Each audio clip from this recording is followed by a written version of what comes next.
Welcome to Chillin' 101. We hope this video helps.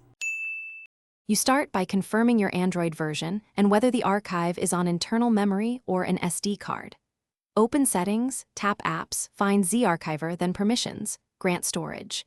If Android 11 or later, enable Manage All Files Access for full extraction capability. Once done, restart the app to apply changes.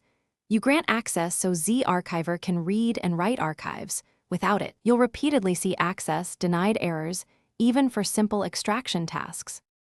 Now move problematic archives to internal storage route. SD cards can trigger permission failures. Use ZArchiver's built-in browser or a file manager that supports Storage Access Framework. Make sure you open the folder through that app so Android grants a URI. If the SD uses an incompatible format, reformat or copy files via a PC. Also check file ownership. If you copied archives via ADB or root, set permissions so the app can read them. These steps resolve deep access. Finish by clearing ZArchiver's cache. If that fails, clear app data, then reopen and regrant permissions. This resets internal state. Reinstall the app as a last resort. Make sure to allow permissions during first launch. If you still get access denied, try a different archive or create a new user profile to isolate system-level restrictions.